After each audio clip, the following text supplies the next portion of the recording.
Never fear, Cindersh is here. And today I have for you a Dragon Ball theory discussion video. Now, I'm going to say this now. This is your one chance. There are spoilers here coming from the most recent Dragon Ball Super manga, Chapter 8.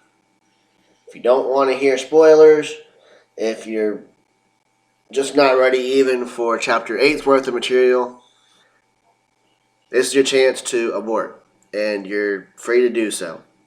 I won't complain. Come back to watch this video when you're ready to deal with Chapter 8 material. Still here? Then let's continue with the video. So what my theory is going to do is kind of use a new piece of information we learned from Chapter 8 of the manga for Dragon Ball Super with some questions that have kind of at least plagued me a bit about information we've seen from Dragon Ball Z.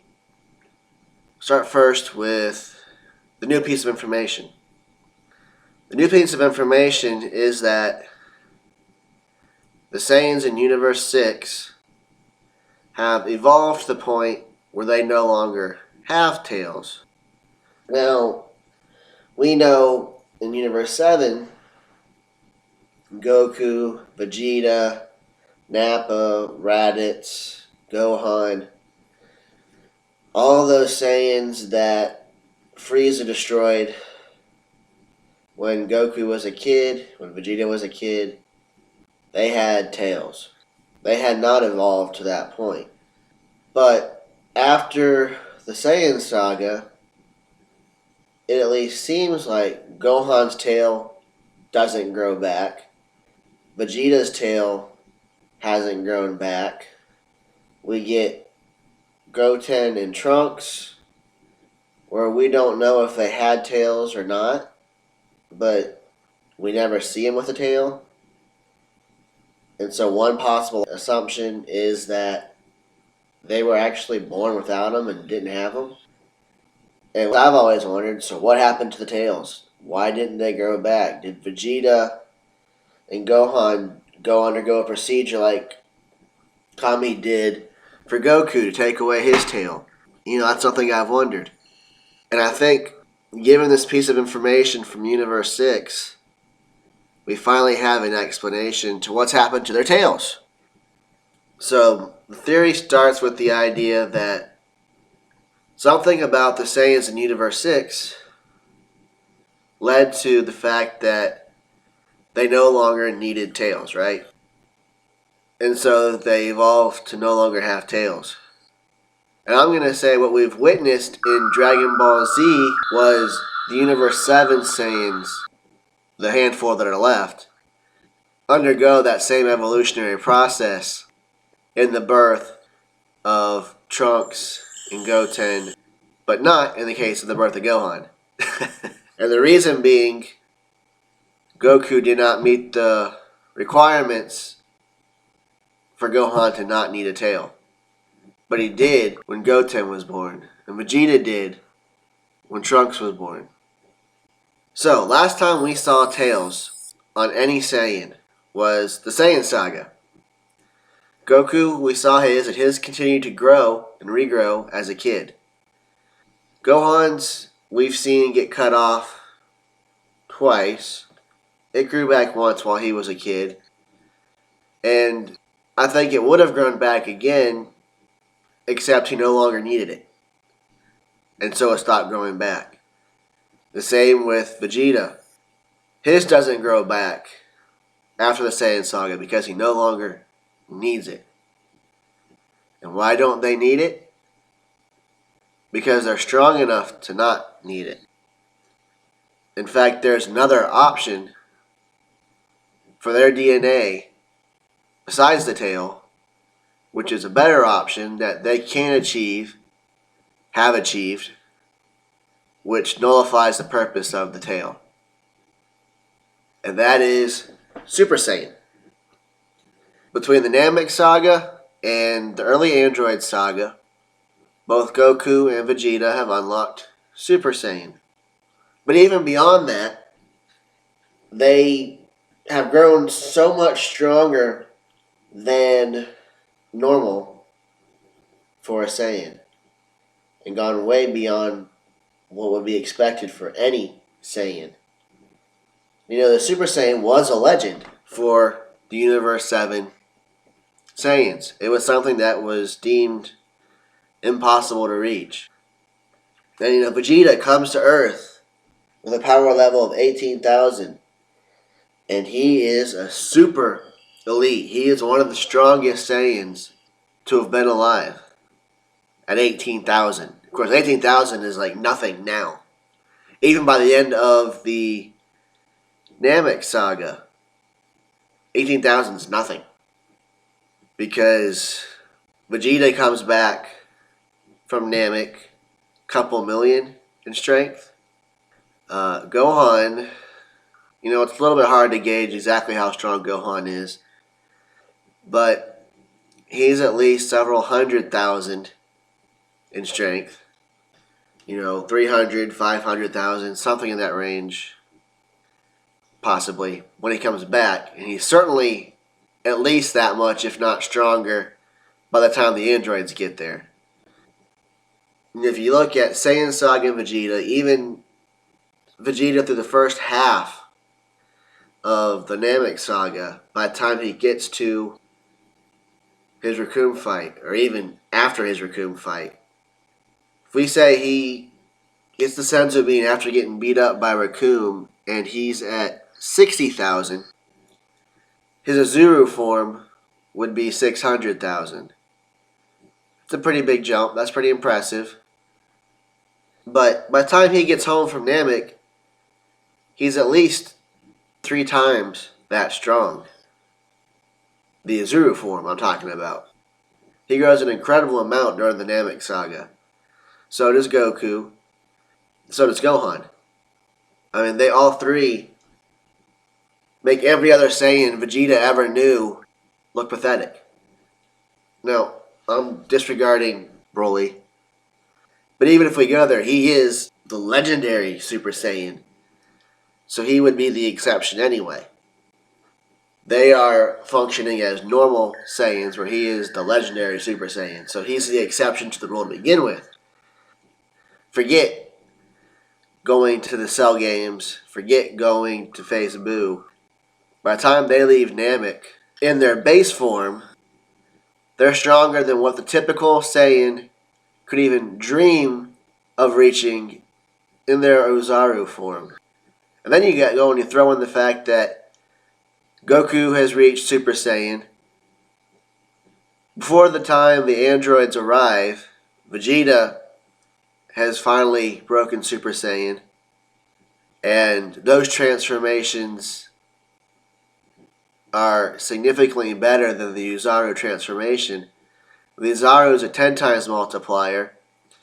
The Super Saiyan transformation is a 50 times multiplier.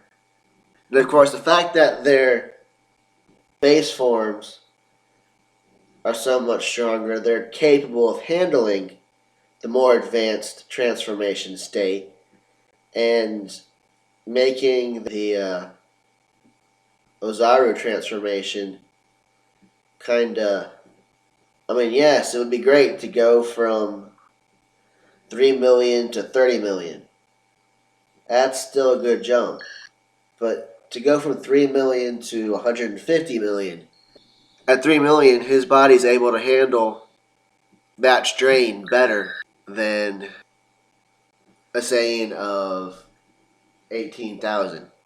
Vegeta would never have been able to handle the strain of Super Saiyan when he came to Earth. It just wouldn't be possible. That body is not ready for such a transformation. But by the time we get to the end of the Namek saga, Vegeta being over 1 million, possibly being 2 million in strength, when he goes to face Final Form Frieza, his body is ready to take on the Super Saiyan transformation. Now, obviously, Gohan would not have been near strong enough as a Super Saiyan, but depending on how strong you think Gohan is at that point, he's possibly moved to the point where his body is ready to handle a Super Saiyan transformation. He just, like Vegeta, doesn't reach it. So now that they've reached these new levels of power that's way beyond what Saiyans were expected to be, they've reached a new point where the tails become irrelevant. I mean, you could say the tail was still relevant without Super Saiyan, but once Super Saiyan is unlocked, or is capable of being unlocked for the body is going to say, okay, the transformation for you is now, by default, Super Saiyan. Either you're going to transform to Super Saiyan or you're not going to transform at all. And so, it loses the tail. And I think we see the evolution of that taking place with the birth of Trunks and Goten. Now, I know you can argue they had tails and they were removed the way Goku's was. Yes, that's possible. We don't know the answer to that. And that's why this is a very speculative theory. I don't have the hard facts to back some of this up the way I'd like to because we don't know the details about their tails during Dragon Ball Z. Whether they were removed or they pulled them back off after getting him again. Anyways, we get to the birth of Trunks and Goten, and that evolutionary process has begun. Whether or not they even had the tails and they were pulled, but the process has started, and part of that process is also the fact that they're able to trigger the Super Saiyan transformation much easier. I mean, they didn't need to break some super difficult trigger to unlock Super Saiyan as far as we know. I mean, they were just kids, they're playing around, and next thing we know, they were turning Super Saiyan. So it became easier to become Super Saiyan for the next generation. And so they had even less need for a tail because they were able to trigger that Super Saiyan transformation more naturally.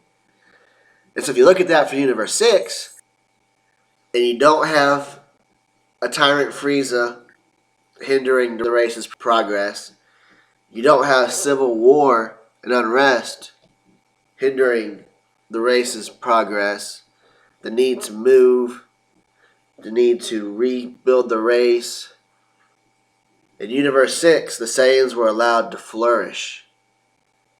And flourish they did. And I would say they're significantly stronger in general than the Saiyans of Universe 7 were when Frieza destroyed the planet. Like Goku and Vegeta, they had reached much higher levels of power even earlier in their history. So that by the time we get to the current age in their timelines, they're much more likely to unlock Super Saiyan. It's much easier for them to go Super Saiyan. Whether they all can do it at a young age like Goten and Trunks, or they just in general have higher power levels and their bodies are conditioned to look to go to that transformation instead of an Uzaru transformation. Either one may be the case. But in general, they're going to have higher power levels. They're not going to be 1,500, 4,000 by the time they're adults and matured. They're going to be more like Gohan's progress, if not Trunks' and Goten's progress. Where by the time they're teenagers, they've stripped that 1 million power level, 2 million power level much more easily. Not that all of them will have. Your weaker ones may still only be 25, 50,000 as adults. But you know, Vegeta was stronger than any other Saiyan almost at 25, 50,000. So for that to be the low end instead of the high end is still a big deal.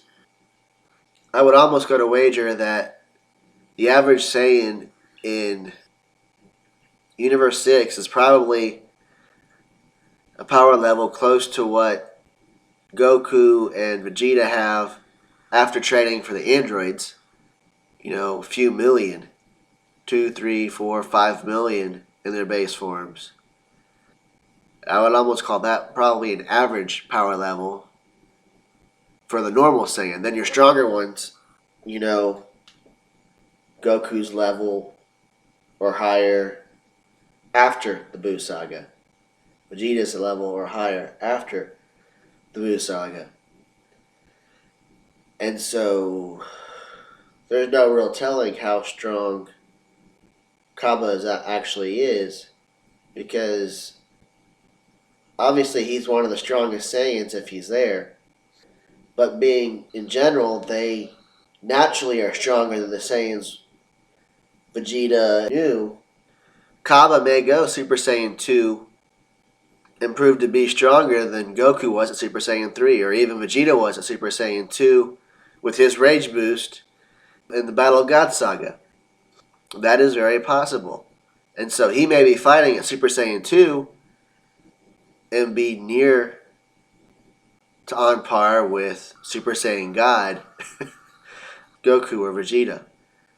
Again, this is speculation. This is not anything concrete.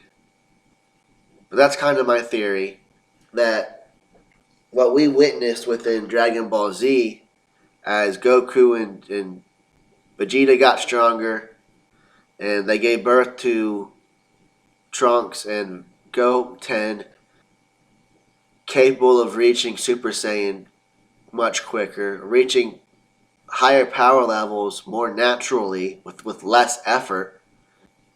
I think that's the way the evolutionary process went with the Universe 6 Saiyans. And because of that, a large number of them go Super Saiyan very easily. And they don't need a Tails because the Super Saiyan transformation is 5 times better than the Ozaru transformation.